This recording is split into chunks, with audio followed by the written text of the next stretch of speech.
Do të lidhem menjëherë me Blerim Korren në Gjirokastër, një qytet jashtëzakonisht shumë i bukur me vlera të jashtëzakonshme kulturore, me evente të shpeshta, gjithashtu do thoja unë, në çdo stin të vitit. Blerim, të përshëndes, të lutem, më thuaj çfarë po ndodh në Gjirokastër në kuadër të sezonit turistik. Përshëndetje Ilir, ashtu siç e theksove edhe ti, Gjirokastra me vlerat arkitektonike dhe ndërtimore që mbart me traditat e pasura aq më tepër si pasuri e trashëgimisë kulturore botërore nën kujdesin e UNESCO-s, tashmë është një destinacion i preferuar për turistët, kryesisht për turistët e huaj. Mund të themi se gjatë muajit maj dhe ditëve të para të qershorit, qyteti i Gjirokastrës, por edhe rrethinat janë vizituar nga rreth 40.000 turistë, që numri më i madh i tyre ngelen turistë huaj. Zonat më të preferuara për të vizituar për tyre janë Kështjella e Argjiros, pazari karakteristik, banesat muzeale, por ndërkohë që edhe në rrethinat për sa i përket vlerave natyrore dhe ekoturistike të zonave të tilla si Lunxheria, Cepo dhe zonat tjera që janë përreth Gjirokastrës. Pra tashmë turistët nuk i gjejnë vetëm në pazarin karakteristik dhe përgjatë rrugëve të kaldrëmta, por të vizitueshëm janë edhe muzeumet e qytetit. Kemi këtu parasysh 4 muzeumet që ofron Gjirokastra, duke përfshirë edhe banesën e shkrimtarit Ismail Kadare, të lindjes së shkrimtarit Ismail Kadare, por edhe muzeun etnografik. Pra janë njësër resursesh të cilat janë vendosur në shërbim të turizmit dhe tashmë komuniteti vazhdon të investojë për çeljen e bujtinave dhe kuptohet që turizmi është sektori kryesor për zhvillimin e ekonomisë lokale SPAK-u këtu në Gjirokastër. Megjithatë, nëse do veçoja ndër problematikat, vazhdon ngelet shqetësim, sigurimi, fuqisë punëtore.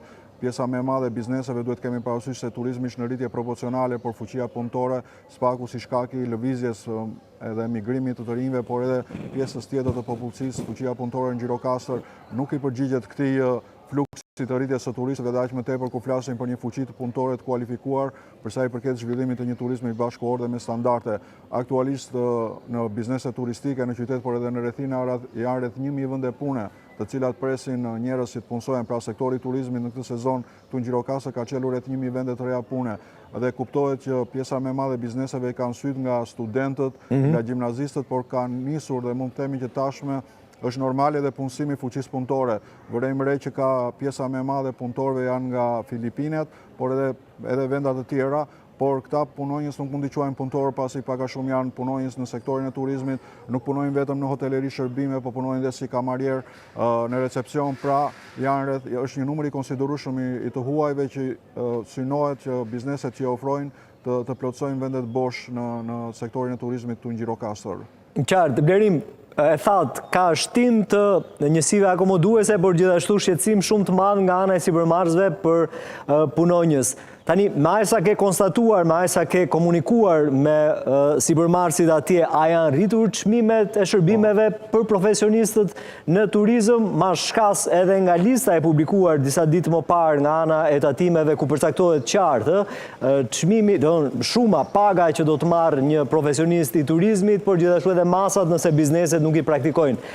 Nuk janë, dhe themi, rroga atraktive ato që ka përcaktuar tashmë edhe tatimet? Kemi rritje të pagës për punonjësit që punojnë në sektorin e turizmit, kryesisht për të rinjt, madje mund të themi se pjesa më e madhe e bizneseve tashmë janë të formalizuara për krahas pagës, kemi pagesën e sigurimeve. Megjithatë nuk bëhet fjalë për mos kënaqësi nga paga. Pra, sektori i turizmit në Gjirokastër nuk është kjo problem mos kënaqësia nga paga, problemi është mungesa e fuqisë punëtore. Pra, duhet njerëz dhe aq më tepër njerëz të kualifikuar që të punojnë në sektorin e turizmit. Megjithatë, me sa kam biseduar me hoteleritë e turizmit, së paku në mjedisin ku ndodhen, kemi rreth 4-5 hotele me emër në Gjirokastër. Jam në pjesën kryesore të pazarit karakteristik dhe tashmë në shkallët e tyre përgjatë rrugicave që të çojnë këto ka sërish lëvizje pasi turistët të cilët janë akomoduar përgjatë natës në këto hotele, në këto bujtina, i drejtohen zonës historike për të vizituar. Pra kemi lëvizje të turistëve, hotelet dhe bujtinat, pra bizneset e sektorit të turizmit e kanë respektuar formalizimin e tyre, megjithatë kërkesë e vazhdueshme dhe presion nëse do flasim kështu është sigurimi i fuqisë punëtore. Kjo gjë është munduar të zgjidhet me gjimnazistë dhe studentë të cilët punojnë gjatë pushimeve, por edhe me punonjës të ardhur nga vende të ndryshme të botës. Megjithatë, jo të shumë njerëz e preferojnë punësimin, mund të themi që e preferojnë punësimin në sektorin e turizmit. Pra, ka dhe një lloj distancimi nga punësimi në sektorin e turizmit. Janë gjitha këta faktorë, megjithatë mund të themi se ky shqetësim nuk ka ndikuar në cilësinë në sektorin e turizmit të Ngjirokastër. Sërish vazhdon të kemi vizitueshmëri të lartë që ka nënkupton servirje me standarde të shërbimeve dhe përpunimi i gjithë fluksit të punonjës të gjithë fluksit të turistëve që vizitojnë qytetin, qoftë për sa i përket shërbimeve, restoranteve, bareve, por edhe akomodimit, hoteleve dhe bujtinave.